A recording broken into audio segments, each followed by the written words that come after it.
আসসালামু আলাইকুম, স্বাগতম আমাদের সিএসএস এর প্রথম ভিডিওতে। এগুলো হচ্ছে আমাদের এইচটিএমএল এর যে ভিডিওগুলো ছিল সেই ভিডিওর ফাইল। আমরা এখানেই সিএসএস শেখা শুরু করব।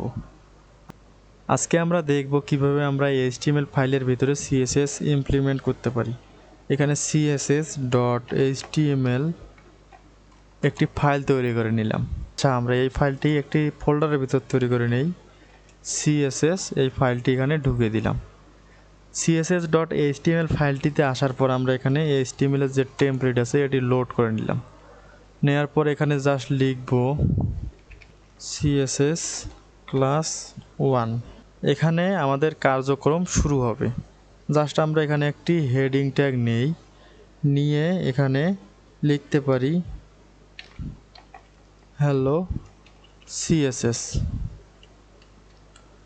জাস্ট এতটুকু লেখার পর আমরা যদি এটিকে লাইভ সার্ভার দিয়ে ওপেন করতে চাই সেক্ষেত্রে দেখতে পারবো যে এমন লেখা আছে। এখন আমরা আগে থেকেই জানি কোনো কিছু যদি আমরা h1 ট্যাগের ভিতরে লিখি সেটি সম্পূর্ণ ব্লকটি দখল করে। আপনি এখানে দেখতে পাচ্ছেন যে সম্পূর্ণ ব্লকটি দখল করছে।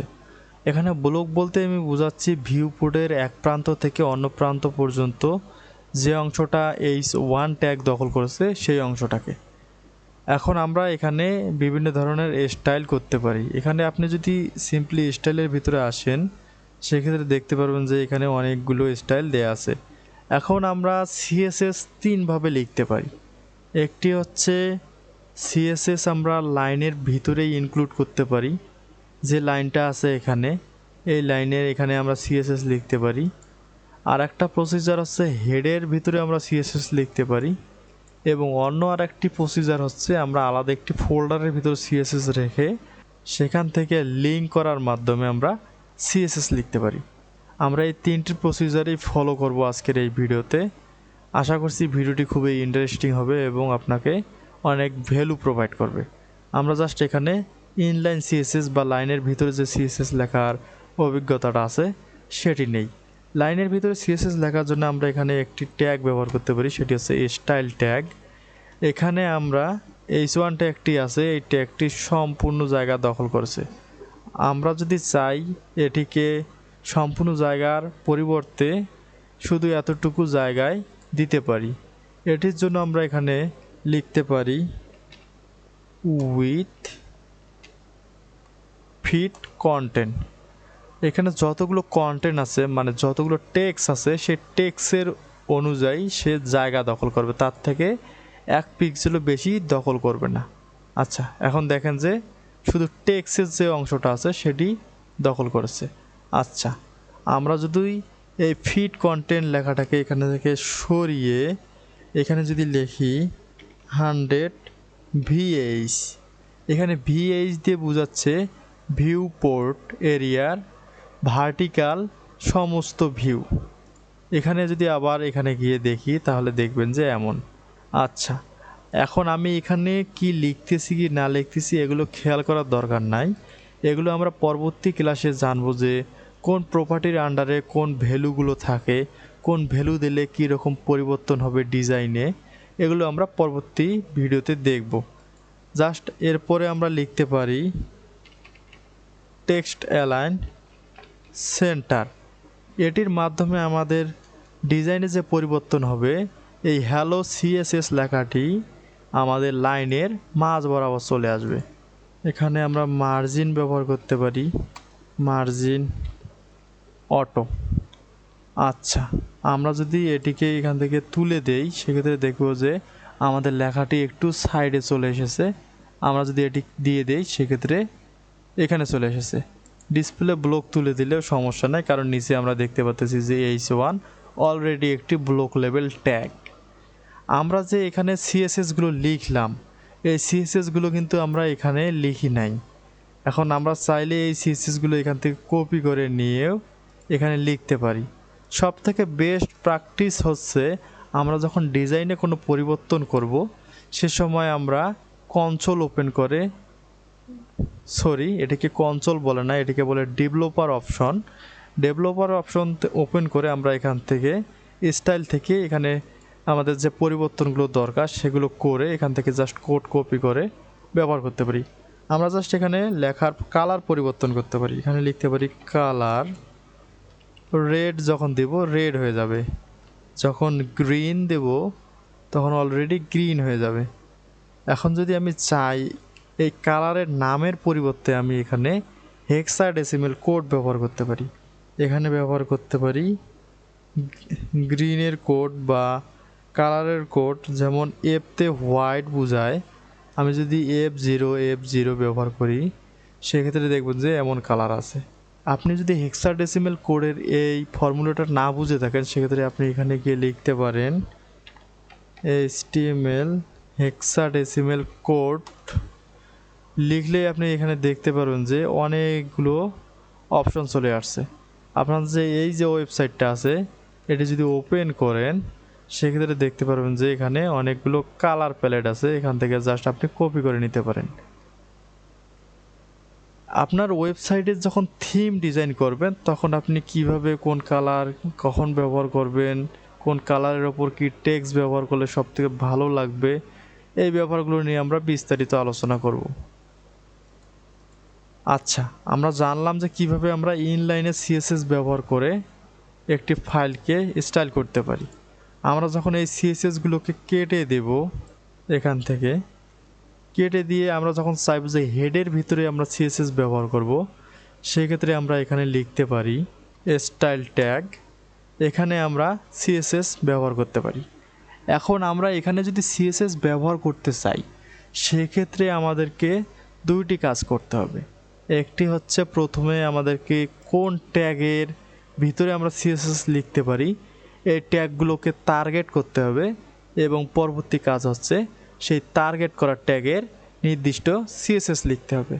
এখন আমরা যদি এই ট্যাগকে টার্গেট করতে চাই সেজন্য আমরা এখানে লিখতে পারি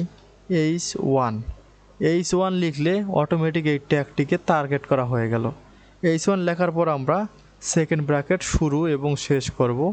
এখান থেকে অটোমেটিক যে কোডগুলো সাজেস্ট করছে আমি জাস্ট এই কোডগুলোকেই রান করে আপনাদেরকে দেখাচ্ছি। এখন যদি আমরা দেখি অটোমেটিক কিন্তু এমন ডিজাইন হয়ে গেছে।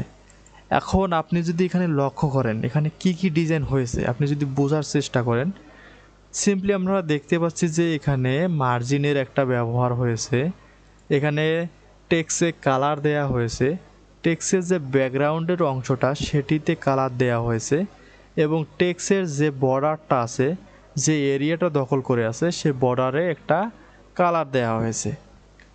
আচ্ছা, আমরা যদি এগুলো দেখি এখানে দেখব যে সেই অংশগুলোই এখানে লেখা হয়েছে। আমরা কালার ব্লু দেখেছি, এটি হচ্ছে টেক্সের কালার। আচ্ছা, আমরা এই কালারটিকে এখান থেকে চেঞ্জ করতে পারি। আমরা যদি গ্রিন দেই এবং এখন গিয়ে লক্ষ্য করি তাহলে দেখব যে টেক্সের কালার গ্রিন হয়ে গেছে। আমরা ঠিক একইভাবে এই কালারটিকে রেড করেও দিতে পারি। আমরা যখন রেড করে দেওয়ার পর এখানে গিয়ে দেখব যে কালারটি রেড হয়ে গেছে। এখন আমরা দেখব যে টেক্সট অ্যালাইন সেন্টার করা আছে। টেক্সট অ্যালাইন যখন সেন্টার করা থাকবে তখন কিন্তু টেক্সটটা মাঝ বরাবর থাকবে। এখন আমরা টেক্সট অ্যালাইন রাইট করে দিই, রাইট করে দিলে আমাদের টেক্সটটা এই বরাবর চলে আসবে। এখন যদি আপনি লক্ষ্য করেন দেখবেন যে ডান পাশের শেষে চলে এসেছে।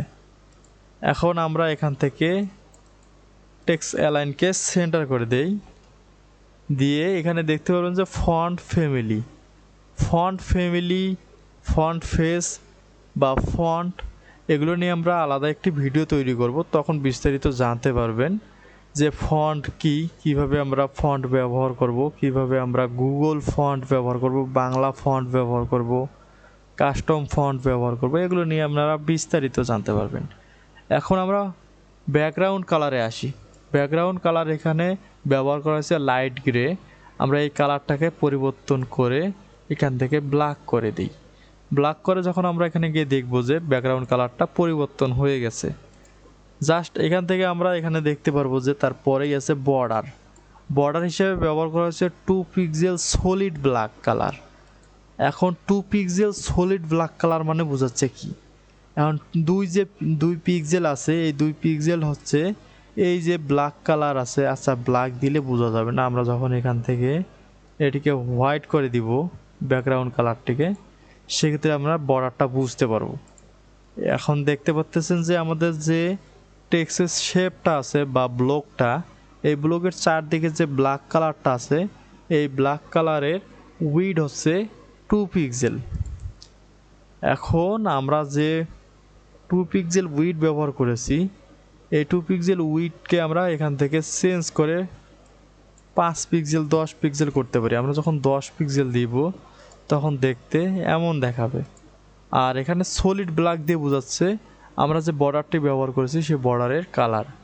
প্যাডিং হিসাবে আছে 10 পিক্সেল।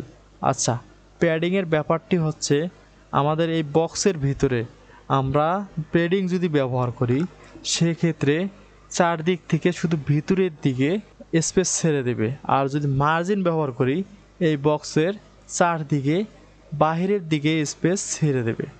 এখন আমি যদি এখানে 10 প্যাডিংয়ের জায়গায় এখানে প্যাডিং 0 করে দেই, সেক্ষেত্রে দেখবেন যে লেখাটি বক্সের গা ঘেঁষে ঘেঁষে চলে গেছে। এখন যদি আমরা এখানে 500 প্যাডিং দেই, সেক্ষেত্রে দেখবেন যে লেখাটির অবস্থা এমন হয়ে গেছে, বক্সটি এখন সম্পূর্ণ স্ক্রিন জুড়ে হয়ে গেছে। প্যাডিংয়ের ব্যবহার আমরা এখানে করব না, সেক্ষেত্রে এখানে 0 প্যাডিং দিলাম। আর বর্ডার রেডিয়াস দিয়ে বোঝাচ্ছে আমাদের যে বর্ডারটা আছে এই বর্ডারের শেষের দিকে দেখেন যে কোনো রকম কিন্তু চার কোণার যে কোণার দিকে যে শার্প কোণাটা থাকে বা চোকা কোণা যেটাকে বলে, সেই কোণাটা কিন্তু একটু রাউন্ড শেপে হয়ে গেছে। এই রাউন্ড শেপ দেওয়ার কারণটাই হচ্ছে আমাদের বর্ডার রেডিয়াস। এখন বর্ডার রেডিয়াসকে আমরা যদি 0 করে দিই, সেক্ষেত্রে দেখব যে এখানে চোকার যে শেপটা আছে এই শেপটা ফিরে এসেছে।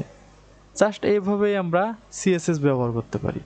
এখন আমরা যদি এই সিএসএস কোডটাকে অন্য একটি ফাইলের মাধ্যমে এখানে ইমপ্লিমেন্ট করতে চাই, সেক্ষেত্রে আমরা এই কোডটাকে কপি করে নেই, কাট করেই নেই, নিয়ে এই ট্যাগটাকে জাস্ট কেটে দেই, দিয়ে এখানে যদি আমরা যাই সেক্ষেত্রে দেখব যে আমাদের লেখাটা আবার আগের মতো হয়ে গেছে। এখন আমরা একটি ফাইল তৈরি করে নেব এখানে সিএসএস, এখানে লিখব স্টাইল ডট সিএসএস। আপনাকে এখানে বুঝতে হবে আমরা যখন এইচটিএমএল ফাইল তৈরি করি তখন এইচটিএমএলের শেষের এক্সটেনশন থাকে .html, কিন্তু আমরা যখন সিএসএস ফাইল তৈরি করতেছি তখন আমাদের শেষের এক্সটেনশন হচ্ছে .css। এটি একটি ফাইল তৈরি করলাম, এই ফাইলের কোনো টেমপ্লেট হয় না। সিএসএস ফাইল শুরু থেকে শেষ পর্যন্ত একটি ফাঁকা টেমপ্লেট বহন করে। এখন যদি আমি এখানে এই কোডগুলো পেস্ট করি, করার পর এখানে এই সিএসএস ফাইলটাকে লিঙ্ক করি, তাহলে দেখবেন যে এই কাজগুলো করতেছে বা আগের কাজগুলো এখানে হয়ে গেছে। আমি জাস্ট আপনাকে শো করাই, দেখেন এখানে কোনো পরিবর্তন হয়নি, কিন্তু আমি এখানে জাস্ট লিখব লিঙ্ক লেখার পর এখানে রেফারেন্স হিসেবে দিয়েছি স্টাইল শিট, এবং আমাদের যে পাথ দেওয়ার জায়গাটা সেখানে আমরা এখন লিখব স্টাইল ডট সিএসএস। তার মানে হচ্ছে একই ফোল্ডারের ভিতরে স্টাইল ডট সিএসএস ফাইলটি আছে। এখন আমরা যদি লোড করি সেক্ষেত্রে দেখব যে আমাদের সিএসএসগুলো কাজ করতেছে।